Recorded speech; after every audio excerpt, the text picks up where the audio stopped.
Aloha. Pasijungia mane.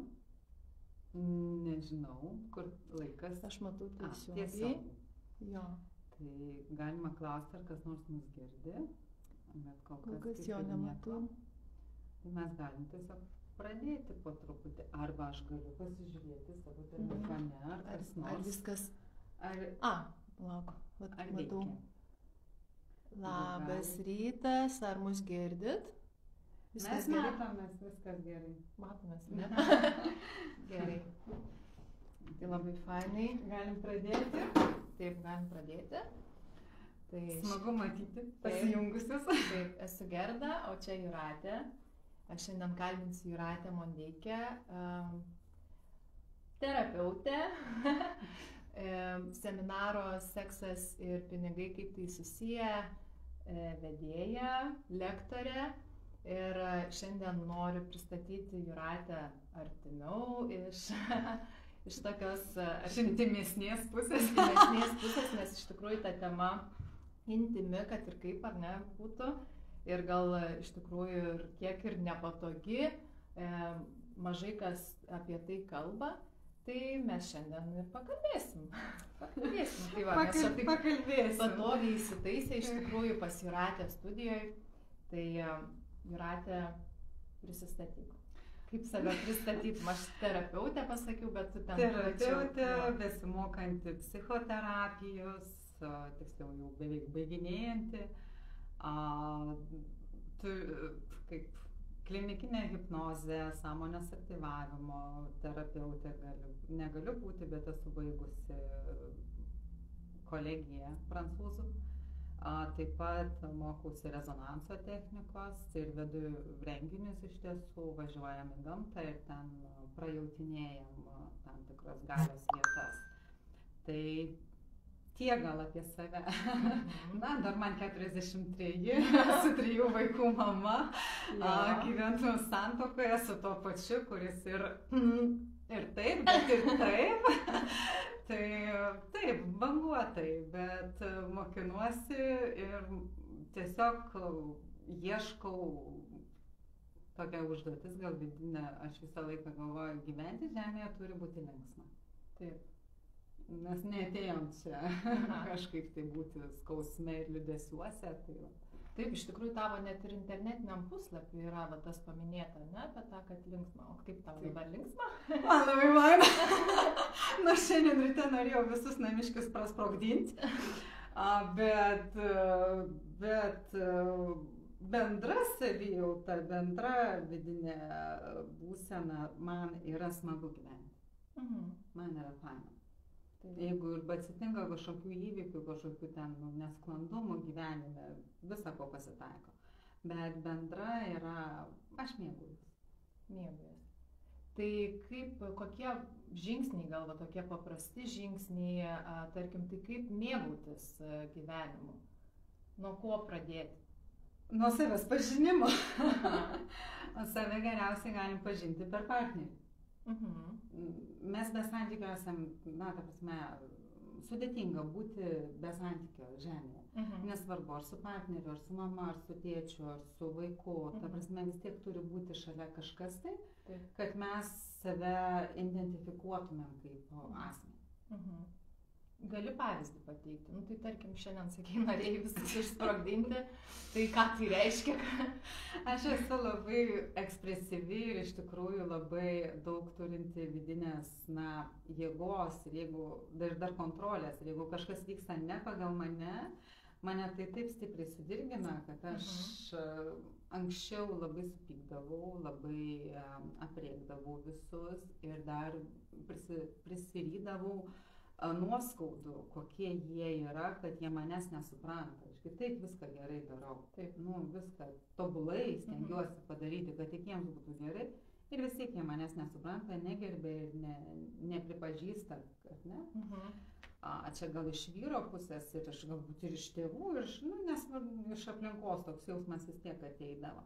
Šiandien aš kaip pasiautėjau, nes manęs laukia laivas. Vakar vakare iš mokslo grįžau tik 8 val. Vakare, tai praeitą savaitę atostogos, dar nespėta viską suskalbti, sulyginta, sekmadienį vėl išvažiuojam, tai toks šią savaitę daug dalykų ir dar man atsiskaitimai, jau susijęs su mokslais, tai tokia įtampėlė pakelta gerokai aukščiau. Ir kas gavosi, aš tokia jau vyras, čia skalbiniai kažkaip tai, ką jis ten konkrečiai sakė, ar čia skalbėsi, ar jie išskalbti ir juos pamiršai, paprastas klausimas. Mažyliui dariau ryte virtinukus, jisai priejo prie puodo, kai įdėdi virtinukus, juos reikia pamaišyti. Ir jis taip į mane žiūrėdamas, taip ir man sako, žinot, kaip mažam vaikui. Man taip surezonavo, galvoju, aš nežinau, sakau, galit mane ramybėj palikti, bet taip jau už gerai balsą pakėlė. Sako, tu vyras iš vis nelabai suprato, sako, aš to nieko nesakiau, ką sako, nesakai, sako, ką tik dėl skalbinių, ką tik dėl maisto ir ten dar kažkas tai buvo. Tai sako, tu normaliai gali pasakyti. Negaliu, sakau, man įtampa. Sakau, ir iš vis, kai matai mane šitaip siautėjančią, mane reikia apkabinti ir pabučiuoti. Nesureagavo, bet mano mažylis sureagavo. Mažylis pribėgo, sako, mamytė, aš tave labai myliu. Ir man viskas nusėmė, aš tada jau juokdamas atsisuku į vyrą, sakau, matai, iš vaikų reikia mokytis. Na ir jau apsikabinam ir pasibučiavom ir susidėliojom. Bet pas mane tokių siautėjimų, ta prasme, pas mane jų būna. Tai aš gerai girdžiu, kad reikia tiesiog išsakyti kitam, koks tavo poreikis yra, kaip tu jautiesi, ar ką, ar kaip. Taip, bėda kartais, kad mes pačios nežinom, kas su mumis vyksta. Ir tada kitas tikrai nesupranta. Pas mus jausmai siautėja ir mes nelabai suprantam. Dažniausiai būnam tokioj būsenoj, kad pas mus jausmai siautėja. Mes, žinot, planavom, kad jausimės taip, taip, taip. Tada mes pagal tą planavimą padarom veiksmus taip, taip, taip, o jausmai pagal planą neateina. Ir tada mums gaunasi labai didelė duobė. Čia tom kontroliuojančiom ir planuojančiom, o turi daryti nesitikėdamas jausmo. Ir kai jausmas kyla, tada jį suprasti, iš kur jisai atėjo. Toks kitoks mechanizmas šiek tiek. Jį reikia pagauti, jį reikia išmokti ir vis gyvenime kitaip pradeda dėliotis įvykiai. O kaip tu dabar jautiesi? O, fainiai. Galvoju, kada prieisime čia prie tų klausimų. Tai jau čia daug tų klausimų. Iš tikrųjų, ta psichoterapija, ar ne, visai tavo kita kelionė buvo. Ir kas tave privedė? Tai santykiai. Taip, santykiai. Aš statybos inžinierė, kaip dabar, marketingo bakalaurė, bet santykiai pas mane, tikriausiai nežinau kaip pavadinti, mano reakcijos, gal pavadinkim taip, į santykius yra sudėtingos, į partnerį yra sudėtinga ir nežinau, tai galima pavadinti karminiais ar sunkiais, galbūt tikiu, kad yra kažkam dar sunkiau, tikiu, kad yra kažkam lengviau, kiekvienas turi savo kelią. Bet aš visą laiką norėjau kitaip. Man visą laiką tas kalbėjo klausimas, negi taip, aš pamilau tą vyrą, aš buvau su tavimi, kas čia nutinka, kodėl čia taip vyksta.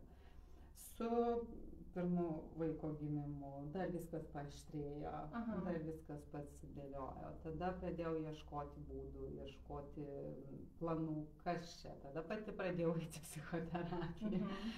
Tada atsirado antras vaikelis. Tada kaip ir viskas ėjo, aš tada pradėjau mokintis jau klinikinės hipnozės, medicininės hipnozės, sąmonės aktyvavimo technikų ir man tai buvo labai faina.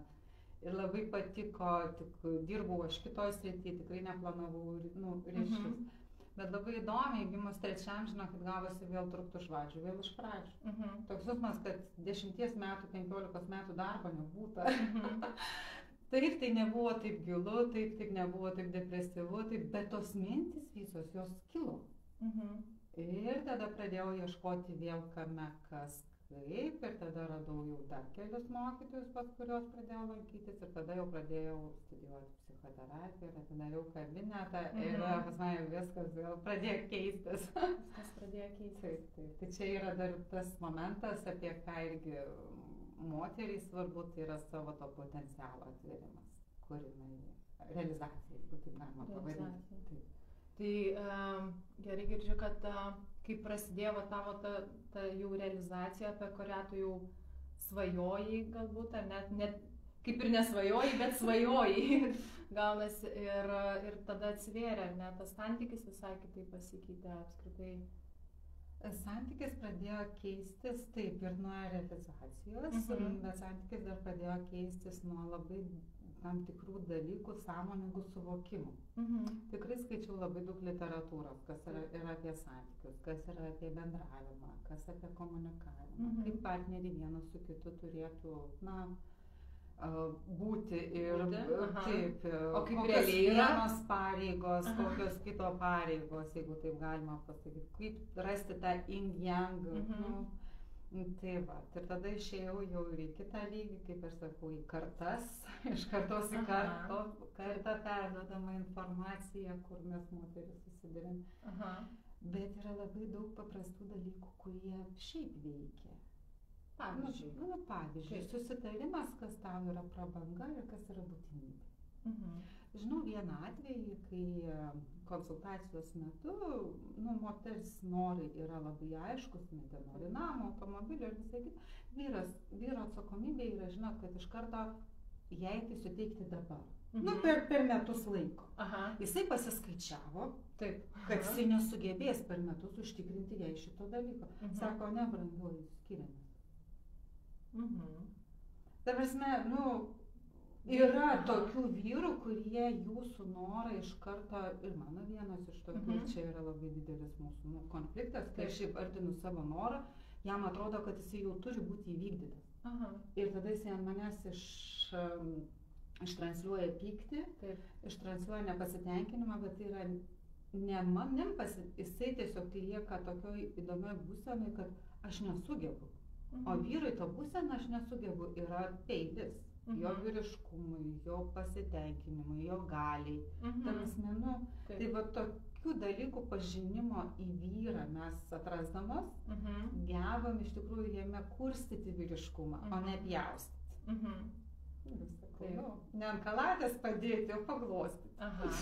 Tai vat, prieinant prie to seksas ir pinigai, ne, kaip tai susiję, tai ar gerai supratau, tarkim, kad irgi tai vyrui tas seksas ir moters poreikių patenkinimas irgi yra toksai kaip ir iššūkis? Taip, taigi, suprantat, kaip labai priklauso nuo vyro. Jeigu vyro, sakau, jo atsakomybė. Vyras vienas, jisai gali susiskaičiuoti, kad jis per 10 metų ten tau uždirbs tą namą, ten nupirks tą automobilį, kokio nori, ir ten deimantui sutaupys, ar ne? Kitas vyras gali paskaičiuoti, kad jam neužteks tiek laiko. Ir tada jisai gali net nepradėti daryti. Nors šiaip jo vidinė jėga yra daryti. Bet va tas akcentukas, tokį mes jau čia moteris turim pajausti, kaip ištransliuoti tam vyrui. Ir tik per jo jausmus, per jo emocijas, per jo reakcijas mes gebam atrasti tą kelią, kaip jam pasakyti. Bet čia tas kaip yra toks labai moku džiaugtis tuo, ką turiu, ir moku įvardinti svajonę. Taip. Nes jeigu mes neįvardinam svajonės, pas vyrą nesifokusuoja, nesigeneruoja energija aukštyn.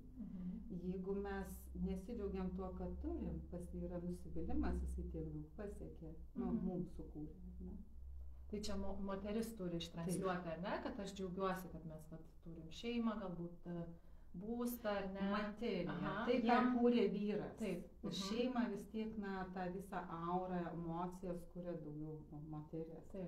Bet tai, ką kūrė vyras, ką atneša į namus. Paprastą dalyką, žinokit, kai buvo sunku, aš mintyse ir net ne mintyse dėkodavau už tai, kad užpylė kuro. Pilnas bakas kur. Ir dabar aš už tai dėkoju.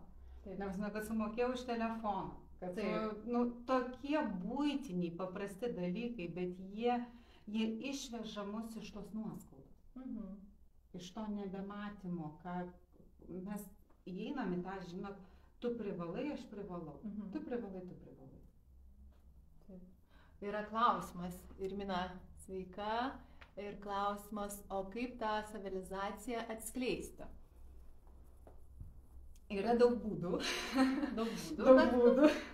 Bet... Gal kur labiausiai tu pajautus, kad veiksmingiausi galbūt? Taip, vienas iš tokių variantų tai yra atsiminti 10 dalykų, kuriuos mėgdavot daryti vaikystėje. Labiausiai mėgdavote daryti dalykų vaikystėje. Ir pradėti nuo to, sugrįžti prie to veiksmo, kuris jums teikia daugiausiai džiaugsmo. Į jį įsileidžiate savo gyvenimą, jį pradedat, ten iš tos, nežinau, ten dainavimas gali būti, lėlių siuvimas, ten kažkokių tai piešimas, ten įvairiausi dalykai, teatras, dar kažkas. Tai yra suaugusiems pilna, žinokit, nuo teatro iki įvairiausių ten tų būrelių. Tai va, pradedam mes jį įsileisti ir tada mūsų gyvenime atsiranda kiti žmonės, kita aplinka ir mes per tą džiaugsmą tiesiog taip nejučia mus, kaip aš sakau, gyvenimas stumia ten, kur mes galim atsiskleisti. Mums norisi tada galbūt kažkaip kitaip tapyti, ar į chorą nueiti, kažką tai. Ta prasme, atsiranda kitokie poreikiai. Tada kas nueina jau iš moterų, kas nueina į žolininkystę, kas nueina į ten gydymą kažkokį kitokį, kas į astrologiją, kas į dainavimą gydantį, kas dar kažkur. Ta prasme, bet vis tiek pirminis yra lengviausias kelias sužinoti, prisiminti tai, kas mus vaikystėje veža. Taip neapgaus, savęs neapgausit. Bet kaip prisėdat greitai 10 dalykų. Tai jeigu aš per gimtadienius ant stalo atsistodavau ir dainuodavau, tai jau viską kaip ir aišku, ne? Tai reiškia, ir dabar turėtum būti scenoje. Klausimas, kodėl dar nesi? Klausimas. Taip, nes kai vedi renginį Netobula moteris, ar lipi į sceną? Ne, yra užkuliai. Čia mes susidurėm su baime. Intarpas. Yra kur dar tobulėti. Taip. Jo, tai galim grįžti iš tikrųjų prie tos mūsų, kaip ir pristatymo seminaro, seksas ir pinigai, kaip tai susiję. Tai tiesiog, kaip tai susiję. Va, šiandien bandžiau, kaip tik sūnus pasakojo apie tai, kad pas juos ateina lytinio švietimo. Ten paskaita kažkokia tai ir kokia ten ta pozicija sekso tarp žmogaus gyvenimo. Taip. Tai jeigu tu būsi alkanas, tau bus ne iki sekso. Taip, prasme. Bet jūs pabandykite orgazmą patirti 7-9 kartus per dieną. Kiek ištemptumėt? Dienų. Ar dieną ištemptumėt? Tai prasme, kūnui apkrovas yra beprotiškos, ar ne? Tai va, tai čia yra labas rytas, tai čia yra klausimas yra labiau apie kokybę, apie tai, ką aš per santykį atiduodu vyrui ir ką jisai duoda. Tai nėra apie tai, kiek kartų reikia mėgti. Tai nėra apie tai, kad reikia kažkaip tai ten pozas atrasti. Bet yra apie tai, kad seksas yra mūsų intimumo iš tikrųjų atspindys, mūsų pagarbos vyrui atspindys ir mūsų materija yra atspindys tai, ką mes duodam vyrui. Nes vyras mums grąžina materiją. Mes duodam energiją, vyras mums grąžina. Tai vat kokio švarumo duodam energiją, tokio stiprumo arba tokios materijos gaunam atgal. Tokia tezė. Tiesiog, daug sekso, daug pinigų. Ne. Ne, todėl kad seksas iš savęs nėra nei blogas, nei geras. Jisai tiesiog klausimas, kokią intenciją ir su kokiais jausmais tu įeini į jį. Jeigu jisai yra pasiekmė tavo gražių santykių, tavo pagarbos, tavo pasitikėjimo rezultatas, tai yra ir materija kita, jinai pradeda kitaip augti. Jeigu tai yra apie daugiau išreikia, arba tu privalai, arba čia, žinai, nu, eisiu pas kitą, ta prasme, ir visokie kitokie mechanizmai, nu, manipuliatyvus. Tai tada mes turim labiau tokį gyvulišką ir kenčia sveikatos. Vyro sveikata kenčia jūsų kaip moters sveikata. Viskas pasireiškia per ligas. Susuka nugarą, susuka kūnus, paguldo. Nu, nepavešit. Visa ta sudėlioja į vietas. Tai čia irgi gali būti, kaip pats sakai, kad manipuliacijos, ar ne, kad vyras sako, eisiu pas kitą, tarkim. Ir būna, kad ir išeina, ar ne? Tai kaip tai atsispindi šeimoje čia? Labai paprastai, nu, vyras gauna dar vieną programą iš kitos moters. Ir reiškia, jis įvykdo jau 2 programas. Taip paprasčiau. Paprasčiau. Aš noriu, ne, kad tu kurtum namus, kad tu mus vežtum atostogauti, čia grubiai visai, kad turėtumėm kur galimybę nuvažiuoti pailsėti, bet ir kita lygiai taip pat. Ir vyras, ir tos programos, jos gali būti, supranta, truputėlį priešingos, ir tada pas vyrą psichikoje vyksta nebesusigaudimas, ir pas jį gali visai nieko nebesigauti. Gali visi verslai užsidaryti, gali viskas užsibarikaduoti. Tada nesupranta iš kur. Nu, jam ten jau viskas susivėja. Iš tikrųjų, esu jo ir iš savo mokytojos girdėjus, kad taip, kai realiai vyras pradeda eiti į kairę, bet čia aš manau, kad ir iš moters pusės. Irgi tas pats, kad labai vat iš tikrųjų ir prasideda problemos darbe ypatingai, nu vyrams. Jeigu verslas, tai žiūrėk, sako, atsiranda ar skolos, ar kažkokie tai iššūkiai tada jau, kad jau turi labai turi netgi, vyrai turi pagalvoti, ar apsimoka netgi. Nu, kaip aš kitą momentą turiu, vyrai, jeigu jums srautai strikinėja ir trūksta, nu, kažkas ten, tai grįžkit su gėlytėm namo, jau moteris ant jūsų laiko truputėlį, ar dėmesio trūko, ar šypsenos trūko, ar kažko, labiausiai tai dėmesio, reiškia, jau moteris nelaimina jūsų. Turim klausimų. Jo, klausimų. Tokią meilę ir šviesą vyrui duodavau, bet energijos ir materijos visai nebuvo. Gal dėl to, kad jis didelę priklausomybę narkotikams nuo vaikystės turėjo. Tik po santuokos 3 metų pamačiau jo priklausomybę. Bet ją meilę tokią turėjau ir pati galvojau, gal iš praeito gyvenimo. Klausimo nėra, bet... kad materijos nebuvo jo. Taip, kaip pakomentuotum šitą? Viena materijos dalis yra, mes šiandien neskirstykim, vis tiek yra kelios materijos dalis. Tai viena yra iš praeitų gyvenimų. Ką uždirbom praeituose gyvenimuose, mums šiame gyvenime duoda. Ar kaip karma, ne? Atėjo pinigų dalis. Kita dalis yra santykių, tai yra vyro kuriama materija moteriai. Ir trečia dalis tai mūsų jau savirealizacijos ateinanti materija. Jos tarpusavy visos ten truputėlį susijusios, bet jeigu atskirai dabar, kodėl vyrui čia šitoj vietoj, kad duodavau šviesos ir meilės, klausimas, ar man labiau čia, žinot, toks jausmas yra panašus, kad aš leisdavau jam būti, kaip čia, jo vertybėse. Aš priimdavau vertybės jo, kurios man netiko. Ir tada, vat, klausimas, čia jau yra, aš manipuliuoju, aš apgaudinėju. Labai daug moterų, tarp kitko, čia nėra, atsiprašau,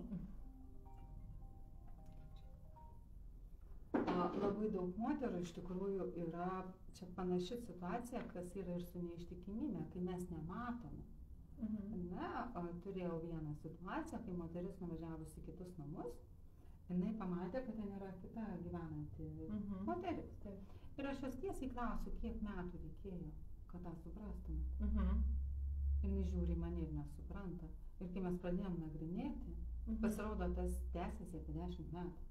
Tiesiog moteris nuo savęs labai sąžiningai šitai slėpė. Jis nekeldavo klausimo, kodėl turi paskambinti prieš atvažiuodama namo. Ne? Vyrai paskambino, ką nupirkti, ką atsivežti, kad raktai ten kažkaip, tai, nu, žodžiu, ten ne vieni padaryti, ne dviejų, nu, žodžiu, tokių įdomių niuansų, kurių jinai net nesuprasdavo. Ar nenorėjo suprasti? Nenorėjo. Tai va čia mes kartais įkliūnam į tokias pinkles, kad mes galvojam, kad duodam tos šviesos ir meilės, bet ta meilė yra labiau tokia, aš būsiu gera, kad tu pamatytum, kokia aš esu gera ir galbūt tu dėl to pasikeisi. Ir tai nėra apie meilę.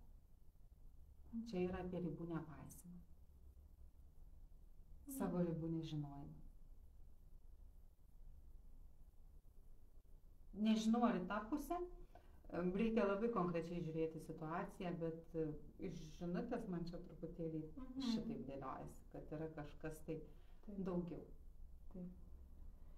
Dėkui iš tikrųjų, kad užduodat klausimus, taip iš karto gyviau pasidaro. Kitas klausimas iš tikrųjų apie tas pačias meilužes. Tai ką tokio žino tas meilužes? Tai vyro poreikis.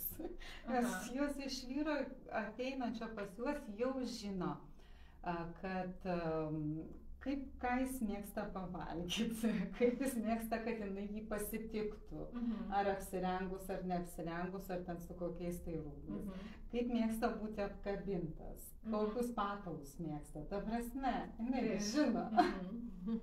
Tai va, tai mes turim tiesiog sužinoti. Taip. Oi, leidau jam būti savimi, nenorėjau keisti žmogaus. Ačiū. Keisti žmogaus nereikia. Leisti jam būti savimi irgi reikia. Bet išsakyti tai, kas mums nepatinka, būtina. Čia iš tikrųjų ir klausimai ir buvo, matai, kad jinai pati po 3 tik metų sužinojo apie jo tą priklausomybę. Tai čia irgi mes būnam apgautos kartais, taip. Mus įvilioja į savo labai gražius dovanas, ar ne, pririša atitinkamai. Mes paskui liekam nesupratusios, bet tai yra labiau irgi apie mus. Kodėl mus tai paveikia, kodėl mes pasidavėm. Tai apie mūsų vidinio kompaso neturėjimą. Kažkas ten yra viduj sugedę arba ne visai taip rodo, kad mes atpažįstam dėmesį sumaišom su meile. Žavesį priskiriam ten arba pinigus priskiriam žavesiui ir labai gerom vertybėm. Ne, taip nėra. Kiekvienas turi savo atskirą. Bet iš tikrųjų tu dar pradžiai minėjai irgi, kad santuoka, pirmas vaikas, antras vaikas, trečias vaikas, tada vėl kažkokia duobė. Tai vat ir iš tikrųjų ir buvo tų visokių krizių, kiek suprantu, ar ne? Daug krizių. Ir kaip, tarkim, vat, jeigu, kaip sakant, nenuleidi dar rankų ir nori vis dėlto išeiti iš tos krizės, ar ne, puoselėti tą santykį, tai vat irgi, nuo ko pradėti, tarkim? Ką moterim galbūt irgi susiduria, kas klauso laivą. Nuo ko pradėti? Sąrašiuką sudarot savybių vyro, su kuriuo esat, savybės, kurios jums patinka. Nepatinka. Kur patinka? Kurios patinka. Ir pradedat už tas savybės dėkoti. Dėkingumas jau antrą kartą girdžiu, kad dėkingumas, taip, jo. Už tas savybės tyliai, garsiai, bet, nuolatos priemant. Ieškote, kur jisai, už ką galite padėkoti, kur jisai, galbūt tėčio funkciją puikiai atlieka ten kažkur tai, galbūt kažką tai kaip vyras, kaip sūnus tėvų kažką tai padarė. Tiesiog ieškot. Ieškot, kaip adatos šienė, ieškote ir rašote. Ir skaitote, ir rašotės, ir skaitote. Ir kitas momentas yra pykčio laiškai. Tai yra nuoskaudų ir pykčio laiškai, mes pasiemam kitą lapą ir pradedam išrašinėti nuoskaudas ir pykčio laiškus vyrui. Juos sudeginam, suplėšome, į tualetą nuleidžiame, jau kaip norime, bet sunaikiname. Tai mes taip atlaisvinam, čia kaip stiklinė, ar ne? Su pykčio laišku mes iš stiklinės išpilam, ten kažkas, kas nelabai, joje atsiranda vietos ir joje sudėtingumu mes užpildom. Taip mūsų požiūris į vyrą, vidinis, pasąmoninis, keičiasi. Čia yra psichikos toks paprastas dalykas, mes iš evoliucijos įpratę nesąmoningai fiksuoti dalykus, kurie yra neigiami tam, kad mes išgyventume. O tie, kurie yra teigiami, psichika praleidžia pro šoną. Ir ilgainiui balanso svarstyklės nebėra. Nes tiesiog, tai, žodžiu, kad mes labiau fiksuojam tos neigiamus, ar ne? Taip, nesąmoningai mes tiesiog fiksuojam, nes jie reikalingi mūsų išgyvenimui, o teigiamai jie ėjo ir praėjo. Bet juos ir būtina sąmoningai fiksuoti tam, kad tą balansą palaikyti. Aš ir dabar rašau džiaugsmo akimirką, džiaugsmo dienoraščius ir panašiai. Taip. Ir dar juos paskaitau. Čia mes jau nemažai iš tikrųjų laiko kalbamės. Dabar gal prieikim prie pačio seminaro pristatymo. Galbūt dar kažkas abejoja, ar dalyvauti seminare, praktiniam seminare. Tai apie ką tas praktinis seminaras, seksas ir pinigai, kaip tai susiję? Trumpai tokias, kiek, apie ką, kokie? Na, jis pirmiausia bus apie santykį. Apie santykį, apie pagarbą, apie tai, kaip pasakyti, kad seksas yra dvasingas. Jisai yra gražus, šiltas, jaukus, pagarbus ir visa tai tada persiduoda partneriui ir pas partnerį. Galima tą programą, žinot, vidinę perduoti ir kitaip. Žmonės gyvena be sekso ir tai nieko nėra blogo.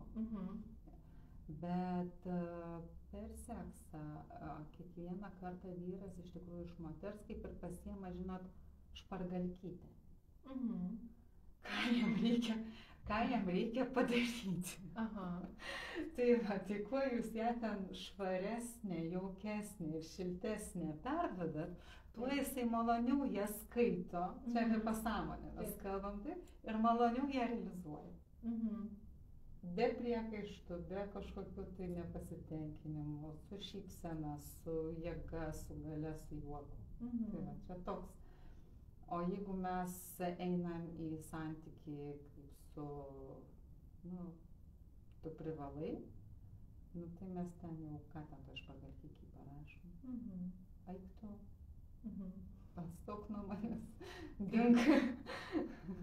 Daugiau kaip į mokyklą, ar ne, per periodą. Dar bus ir praktinių užduočių iš tikrųjų, ar ne? Taip, viena iš praktikų bus, kyla dažniausiai konfliktai šeimoje, tai yra, kas yra prabanga, kas yra būtinybė. Nes du skirtingi žmonės ir jie gali visai kitaip suprasti. Prabanga yra tai, ko aš negaliu turėti. Daugiau vis yra būtinybė. Tai va, ir jeigu šiandien man yra būtinybė turėti tai, ko aš negaliu sau leisti, tai patikėkit, tai yra prabanga, nebe būtinybė. Toks, ir tai yra sąrašas dalykų, kuriuo jūs galėsit ir parsinešti namo ir ten dasirašyti, bet tokį bazinį bus apie tai. Nes vienam yra savaime suprantama būtas, kitam yra savaime suprantama 3 namai. Ir tai čia jau nieko nepadarys. Dar buvau, iš tikrųjų klausimas buvo, jeigu esu vieniša. Ar vienišas iš tikrųjų, ar irgi taip pritaikytas šitas seminaras? Jisai vienišam žmogui, aš manau, kad būtų visai naudingas, todėl kad jisai ras, kaip pasakyti, kaip kurti santykį iš karto. Kad nereiktų paskui dirbti. Nekauptų nuoskaudų, nes nekauptų ten nusivylimą, kad atpažintų iš tikrųjų per partnerį patį save ir rastų kaip būti. Tai yra, faina, kai gauni tuos tą knygą, vadovą, kaip dėrėtų. Aha. Tai seminaras vienišiems galėtų būti tas vadovas, kaip santykiuose. Apie ką iš jų išmoksta, ką jie duoda. Ir iš tikrųjų bus klausimų atsakymų sesija dar po seminaro metu. Tai vėlgi tie patys ar vieniši žmonės, ar visi galės užduoti klausimus. Galės. Manęs užduoda elementariausių klausimų, žinokit. Pavyzdžiui, po kiek metų aš turėsiu partnerį, ar man šviečia susirasti ten, kada aš ištekėsiu. Tokių atsakinėjau aš tokius. Labai įdomus klausimas iš tikrųjų, ar ištekėsi. Ir kaip tu atsakai tokį klausimą? Kaip sakau, ne aš atsakau. Erdvė aplinkui mus, jinai turi labai fainą tokį, kaip kompiuteris, informacinį lauką. Ir žmogus, kuris klausia, jisai savo tą visą informaciją, jisai tą lauką paduoda. Ir iš to aš galiu nuskaityti. Ta prasme, jisai atvirai paduoda ir iš to aš galiu gebėti nuskaityti. Bet vėlgi tai yra du skirtingi dalykai. Šiandien skaitome informaciją pagal šiandien. Aš nežinau, ką jūs padarysit per metus. Aš nežinau, ką jūs padarysit per artimiausią mėnesį. Nes informacija, kuri skaitoma apie jūs, jinai skaitoma iki to, ką jūs darėte iki šiol. Aš ateities aš tik ją projektuoju pagal tai, ką jūs padarėte iki šiandien. Galima, kaip... O tai kaip tą santykį galima pritraukti tada? Galbūt tu dabar tam lauke matai, kad kaip ir dabar nieko aš nematau, bet gal, kaip sakai, per tą mėnesį, aš kiek suprantu, jeigu tu kažką galbūt darysi, ar ne? Tai ką tarkim, daryti, kad tą santykį pritraukti? Daryti reikia labai paprastus dalykus, tai yra eiti link savo moteriškumo. Žiūrėti, kas jums patinka, žiūrėti, kuo jūs žavite. Tai yra kaifuoti išmokti pačiai nuo savęs. Kaifuoti nuo savęs. Taip. Jums nereikia partnerio, kad jūs patirtumėt gyvenime džiaugsmo. Turite išmokti pati nuo savęs. Kai išmokstat pati nuo savęs, patikėkit, ten suskris tiek tų poviukų, mančiukų ar ten dar kažką, tai jie ten taip jums prieš jūs plunksnas pradės kedenti, kad jūs tiesiog turėsit pasirinkti. Kai pasidarys kaip gamtoj, žinot, pavasarį. Visi taip plunksnas kedena, ne moteris puošiasi, vyras rodo, ką turi. Tai va, viskas paprasta, ne? Atrodo. Taip, paprasta, iš tikrųjų. Seksas tokia, kaip pasakyti, jeigu jisai yra labai primityvi ir labai graži kartu ir labai šilta priemonė santykiams ir tai programos perdavimui ir vienas kito artumo dar stipresniam kūrimui.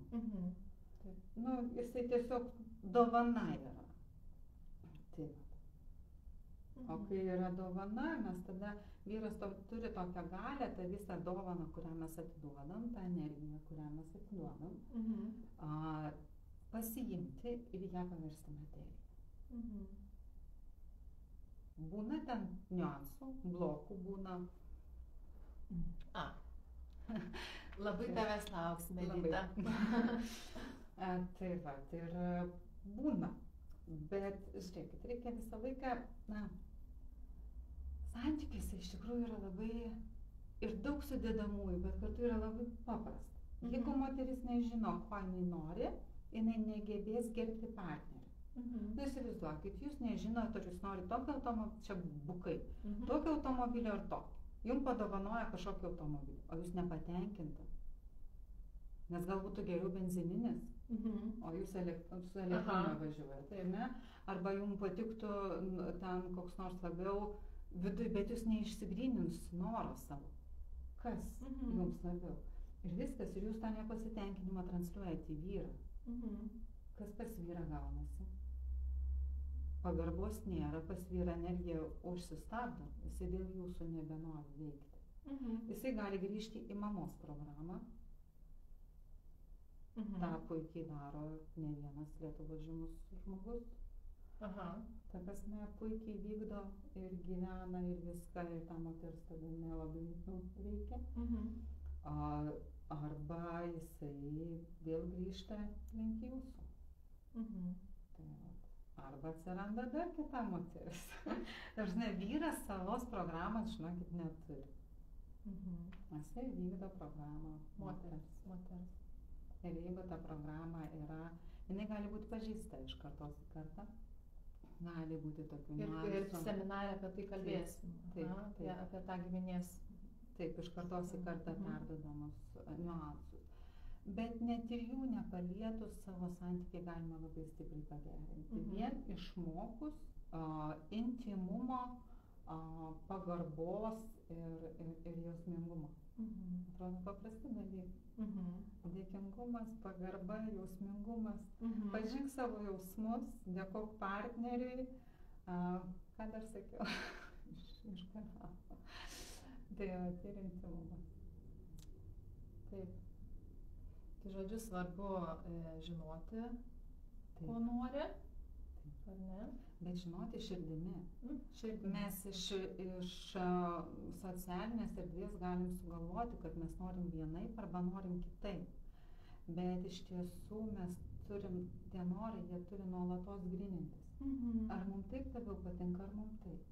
Labai daug susiduriu su moterų, kurios, pavyzdžiui, vyrai turi poreikius ten kažkur tai važiuoti, paimkim, slidinėti, čiuožinėti, dar kažką tai daryti. Ir jos sako ne. Vyrai jas kviečia.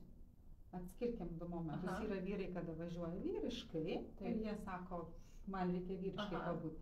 Mes turime irgi jiems leisti ten pabūti vyriškai.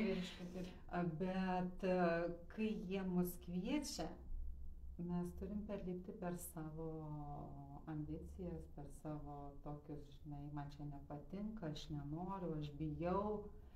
Toj situacijoj jūs turite išmokti, atrasti, kaip jūs galite būti šalia vyrų.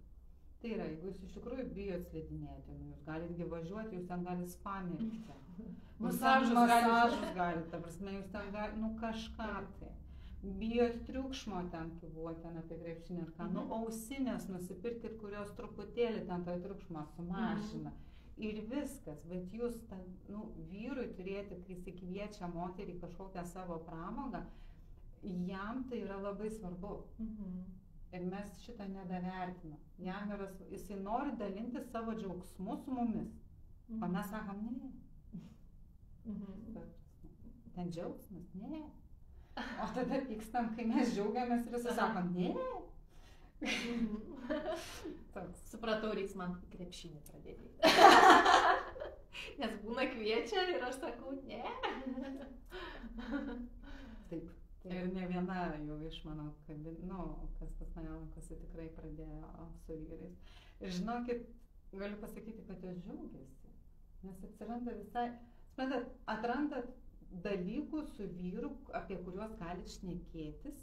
Tai ne tik namai, tai ne tik vaikai. Atsiranda daugiau. Taip, atsiranda daugiau. Taip. Bendri poreikiai dar. Taip. Tai aš manau, kad mes jau nemažai ištransliavom iš tikrųjų, ką norėjom į klausimus. Jūratė atsakė, kokie buvo užduoti ir ką buvau pasižymėjus. Tai... Dar viena iš praktikų, tai bus, kaip iš tikrųjų sekso metu patikrinti, pajausti, ar aš atiduodu tą energiją. Nes aš galiu jos neatiduoti. Aš galiu mylėtis ir neatiduoti. Va čia, Edita, tikriausiai ir jūsų klausimą ten tas atsakymas. Aš galiu mylėti, aš galiu džiaugtis, aš galiu mylėtis, bet energijos tą, kurią vyras gali perversti į materiją, aš galiu per savo bloką vidinį, per gimdą, per kažką tai neatiduoti. Bet šitai gebam patikrinti tik sekso metu. Taip, kad reikia. Pasakysiu. Seminaro metu sekso nebus, bet namų darbai bus. Namų darbai bus, tai ką reikės, atkreipti dėmesį, mylintis arba dar kažkaip. Supratau. Tai ką, labai kviečiam iš tikrųjų registruotis Laimingos akys gmail.com ir vasario 9 dieną 18 valandą lauksim jūsų romantik viešbutį, tiesiog romantiškai. Aš galiu pridurti, kad kai ruošiu seminarą, dabar ir lėktuve ten skrendant ir su vyru, būnant vyras, taip žinot, vis pasižiūri. Ne, sako, čia net taip nesupras. Sako, čia per aukštas. Grįžk žemyn, į seksą, į pinigus. Aš vėl ten į dvasingumus, žinot, nuplaukus. Ne, sako, čia, tai žodžiu, ten bus gražių dalykų, nes vyras irgi parakontroliuoja, ką aš ten jums pasakosiu. Bet ir labai iš tikrųjų smagu, nes nemažai tikrai vyrų rašosi ir poromis rašosi, bet vėlgi tikrai nebūtinai čia turite ateiti poromis, nes irgi buvo tokių klausimų, kad tarkim vyras neina, tai ir aš ne, tai iš tikrųjų ateis laikas ir vyras prisijungs prie jūsų. Taip, aš terapija, ta prasme, kas susijęs su santykiais ir su buvimu šeimoje, aš pradėjau viena, mano vyras niekur neidavo, niekur nieko net, ta prasme, griežtai, tau reikia, tu ir eik, tau blogai, tu ir daryk, ta prasme, man viskas okei. Tai galima, žinokit, ir viena moteris, nes santykiai yra vis tiek, jeigu paimsim 100%, 50% žmogus vienas įneša. Jeigu aš įdedu į santykius 100%, tai jau santykiuose tai yra 50% kokybės. Tik tai paskui klausimas, kaip aš vyrą priimu, ar ten persiverčia ar nepersiverčia. Bet į santykį eiti tikrai galima vienom, būnant santykiai, nebūnant. Čia nebūtina. Taip, procesas greitesnis, kaip vėsia. Taip, aišku, kad taip. Tai labai dėkui, kas stebėjot ir kas dar stebėsit šitą laivą. Ir labai tikimės, kad davė naudos. Manau, kad taip, tikrai. Labai jaudinuosi, atsiprašau, pirmas laivas, sunkiai kontroliuoju jausmus, emocijas ir raišką, bet kaip nors tikiuosi patiko. Taip, tai labai dėkui ir iki malonaus susitikimo vasario 9 lauksiu jūsų registracijų ir iki.